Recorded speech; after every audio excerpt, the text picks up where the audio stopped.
Hello everyone, welcome back to Almost Okay. I'm really glad you are here today and I am happy to have listeners from different countries. Have you ever smiled and said, I'm fine, when you were actually angry, hurt, disappointed, or overwhelmed? Or maybe you have held back your excitement because someone told you, don't get too happy, something might go wrong. If any of that sounds familiar, then today's episode is for you. Today, we are talking about emotions we push down, the feelings we experience every day but rarely allow to express. Think about your day so far. You may have felt happiness, frustration, gratitude, stress, excitement, irritation, or even sadness. We go through countless emotions every single day, yet most of us have become experts at ignoring them. We wake up, go to work, complete responsibilities, meet people, scroll through social media, and carry on as if something is normal. But beneath the surface, many emotions remain unspoken. And when emotions remain unspoken for too long, they don't disappear, they simply wait. Let's first understand something important. Not all emotions are the same, but all emotions serve a purpose.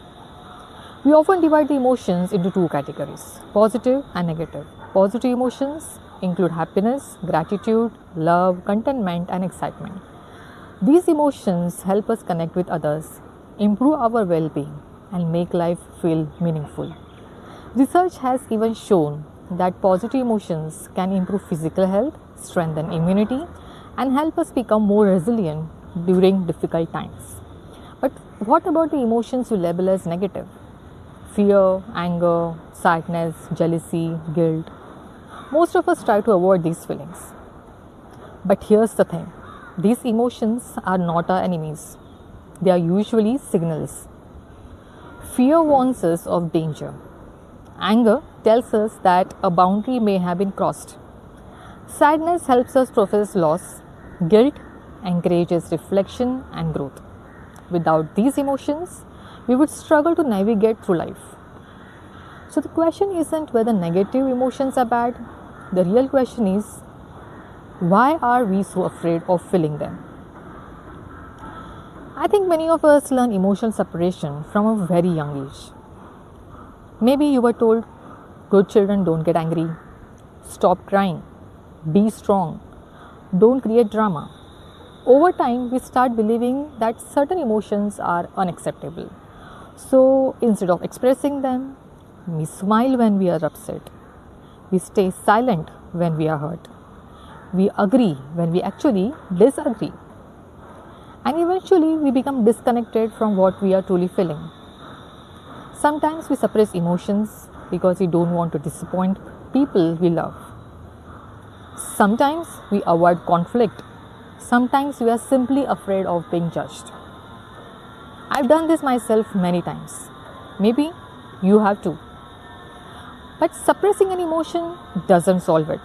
It only postpones it. Now here's something interesting. We usually talk about suppressing negative emotions, but what about positive emotions? Can we suppress those too? Absolutely. Think about excitement. Have you ever been excited about something and immediately stopped yourself? Maybe you got too good news but didn't celebrate too much. Maybe you achieved something important but played it down. Maybe you are genuinely happy, but a voice inside your head said, don't get too excited. What if something goes wrong? What if this happiness doesn't last? It's surprising how often people hold back their joy. Some even believe that expressing happiness openly will somehow attract bad luck. Now, as a result, they stop themselves from fully experiencing positive moments. And when we repeatedly question our happiness, we unintentionally create anxiety around it. The truth is, you don't need huge achievements to experience positive emotions. A small success, a kind message, a good cup of coffee, a peaceful evening, a genuine compliment, a moment of gratitude. These small experiences matter. Allowing yourself to feel joy, excitement, and appreciation can positively impact your emotional health. You don't need permission to celebrate the good moments in your life. You simply need to allow yourself to experience them.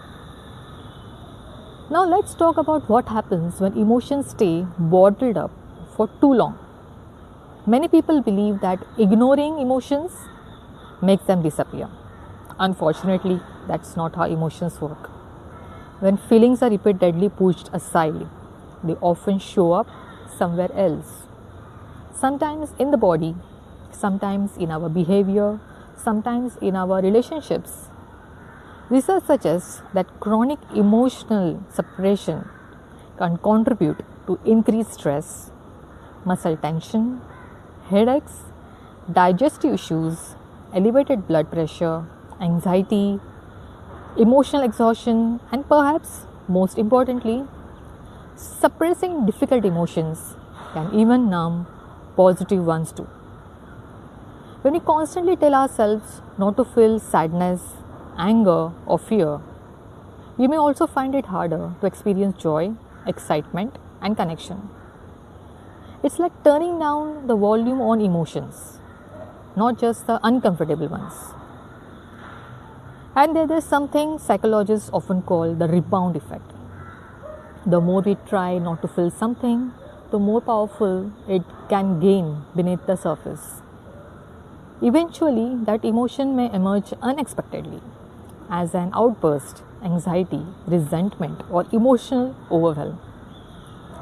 In other words, what we refuse to feel today often demands attention later. So, what can we do? The answer isn't to express every emotion impulsively. It's not about shouting when you are angry or reacting without thinking. It's about acknowledging your emotions honestly, giving them space, understanding what they are telling you. You can talk to a trusted friend, write in a journal, take a walk and reflect, practice mindfulness, or simply admit to yourself, I'm hurt, I'm angry, I'm scared, I'm excited. And sometimes awareness is the first step toward healing. Before we end today's episode, I would like to leave a thought. Every emotion you experience is part of being human. You don't need to be afraid of your feelings. You don't need to hide them. And you certainly don't need to apologize for having them. Feel them, understand them, express them in healthy ways, because emotions that are acknowledged can guide us. But emotions that are buried often control us from the shadows. And as always, if you find that bottled up emotions are affecting your daily life, relationships, work, or mental well-being, please consider reaching out to a qualified mental health professional. Seeking help is a sign of strength, not weakness. Thank you so much for spending these few minutes with me. If you enjoyed today's episode, please like, share, and subscribe to Almost Okay.